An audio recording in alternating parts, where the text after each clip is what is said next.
یہ سوابی یا خیبر پختونخوا نہیں ہے، یہ آزاد رضاکار ہیں جو لاہور کی سڑکوں کے اوپر پرچم اٹھائے موٹر سائیکلز کے اوپر ریلی نکال رہے ہیں۔ یہ ویک اپ کال ہے، تخت لاہور کو انہوں نے ہلا کر رکھ دیا ہے۔ ان کی تعداد 10 12 20 25 50 کی نہیں ہے، ہزاروں کی تعداد میں ریلی نکالنے والے ان آزاد رضاکاروں نے تخت لاہور کو ہلا ڈالا ہے۔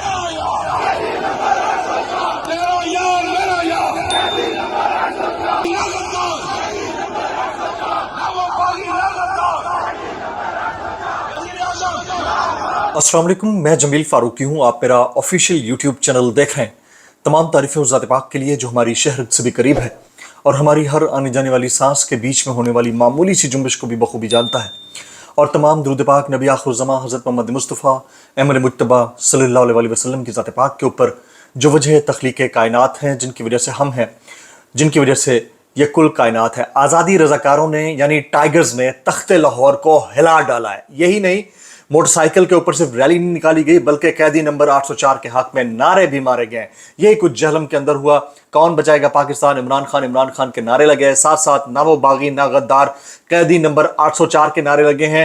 تو اس کی ڈیٹیلز کیا ہیں، وہ ڈیٹیلز میں نے شیئر کرنی ہے۔ جس وقت آپ یہ ولاگ دیکھ رہے ہوں گے، اعظم سواتی صاحب ایک انتہائی اہم پریس کانفرنس میں چیف جسٹس پاکستان جسٹس قاضی فائز عیسیٰ اور چیف الیکشن کمشنر ان دونوں کے خلاف ایک بڑی چارج شیٹ پیش کر رہے ہوں گے۔ جس وقت آپ یہ ولاگ دیکھ رہے ہوں گے اس وقت تک یہ ڈیٹیل سامنے آ چکی ہوں گی، ہو سکتا ہے اس کے تھوڑی دیر بعد ہو۔ اس کی تفصیلات جو ہوں گی وہ شام والے ولاگ میں یقیناً شامل کروں گا۔ اس کے علاوہ گزشتہ 24 گھنٹے کا انتہائی افسوسناک واقعہ، موسیٰ خیل یعنی بلوچستان کے اندر 23 پنجابیوں کو شناختی کارڈ دیکھ کر ان کو بسوں سے اور ٹرکوں سے اتار کر قتل کر دیا گیا۔ صرف یہی نہیں، بلوچستان کے اندر حالات اس وقت کشیدہ ہیں۔ بولان کا جو ریلوے ٹریک تھا یا پل تھا اس کو بم سے اڑا دیا گیا اور وہ کنیکٹیوٹی وہاں پر منقطع ہو گئی ہے۔ کچے کے ڈاکوؤں کا آلریڈی ایک مسئلہ ہے۔ بلوچستان کے حالات مزید کشیدہ ہوتے جا رہے ہیں۔ اس کو کس تناظر میں دیکھنا چاہیے، اس کی ڈیٹیلز کیا، اور ڈیٹیلز شیئر کروں گا۔ دو انتہائی اہم سماعتیں، ایک صحافی ارشد شریف اور دیگر کے اوپر جو متعدد شہروں میں ایک ہی نوعیت کے کیسز ہیں ان کے اوپر سماعت ہو رہی ہے۔ دوسرا فائر وال کی تنصیب اور انٹرنیٹ کی سپیڈ کم ہونے سے متعلق سماعت ہو رہی ہے۔ ان دونوں کی تفصیلات کیا ہیں وہ شیئر کروں گا۔ آج اوریہ مقبول جان کو، اگر میں غلط نہیں ہوں تو میرے خیال میں آج جسمانی ریمانڈ مکمل ہونے کے اوپر انسداد دہشت گردی عدالت پیش کیا جائے گا لاہور کے اندر۔ اس کی تفصیلات کیا رہیں گی وہ ڈیٹیلز میں شیئر کروں گا۔ اس کے علاوہ ڈاکوؤں نے ایک عجیب سا مطالبہ کر دیا ہے، انہونا سا مطالبہ ہے، وہ کیا ہے اس کی تفصیلات بھی شیئر کروں گا، اور ساتھ ساتھ کچھ وائرل ٹویٹس، وائرل بیانات۔ اس لیے گزارش ہے کہ آپ نے ویڈیو کو پہلے منٹ سے آخری منٹ تک دیکھنا ہے۔ ایک اور گزارش، اگر آپ نے چینل اب تک سبسکرائب نہیں کیا سبسکرائب کیجئے، بیل آئیکن یعنی گھنٹی اپنے انگوٹھے انگلی یا ساتھ رکھے ڈنڈے سے دبا سکتے ہیں تاکہ تمام تر نوٹیفیکیشنز آپ تک پہنچتے رہیں۔ شروع میں آپ نے ویڈیو ملاحظہ کر لی کس طرح سے آزادی رضاکاروں نے پنجاب کی انتظامیہ کو ہلایا ہے، اور ہزاروں کی تعداد میں موٹر سائیکلز پر سوار نوجوان اپنے ہاتھوں میں پاکستان تحریک انصاف کا جھنڈا لیے لاہور کی سڑکوں پر رواں دواں تھے۔ اسی طرح سے واقعہ جہلم کے اندر پیش آیا۔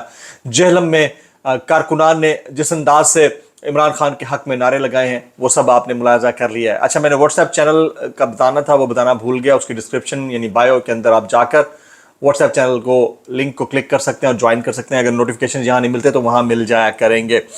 آج کی جو ٹاپ سٹوری ہے میری نظر میں وہ ہے بلوچستان کے اندر جو انسرجنسی، اس کا معاملہ۔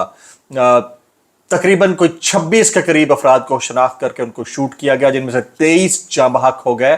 یہ موسیٰ خیل کے قریب واقعہ پیش آیا۔ بس اور ٹرکوں کے اندر سے مسافروں کو اتار کر ان کے نام پوچھ کر انہیں قتل کیا گیا۔ اب قتل بھلے بلوچ بھائی کا ہو یا پنجابی بھائی کا ہو یا کسی کا بھی ہو، یہ صوبائی لسانیت کو بڑھاوا دینے والی بات ہے۔ کون کر رہا ہے، کس طرح کر رہا ہے، اس کے اوپر تو سوالیہ نشان ہے ہی۔ ساتھ ساتھ بولان کا جو ریلوے ٹریک ہے وہاں سے ایک برج گزر رہا ہے، اس کو بھی دھماکے سے اڑایا گیا۔ تو یہ صبح سے لے کر اب تک کے واقعات ہیں، رات گئے سے لے کر اب تک کے واقعات ہیں۔ یہ کیسے ٹھیک ہوں گے، کیسے ٹھیک نہیں ہوں گے، لیکن اس سارے معاملے کے اوپر ہمارے جو قانون نافذ کرنے والے ادارے ہیں ان کا میں معاملہ سامنے رکھ دیتا ہوں۔ ایک طرف تو یہ واقعہ پیش آیا ہے، دوسری طرف ہمارے وزیر اعظم صاحب فرماتے ہیں کہ دہشت گردی قابل قبول نہیں ہے۔ اچھا، وہی رٹے رٹائے گھسے پٹے جملے کہ دہشت گردوں کو دہشت گردی کرنے کی اجازت نہیں دی جائے گی، دہشت گردی قابل قبول نہیں ہے، آنی ہاتھوں سے نمٹا جائے گا،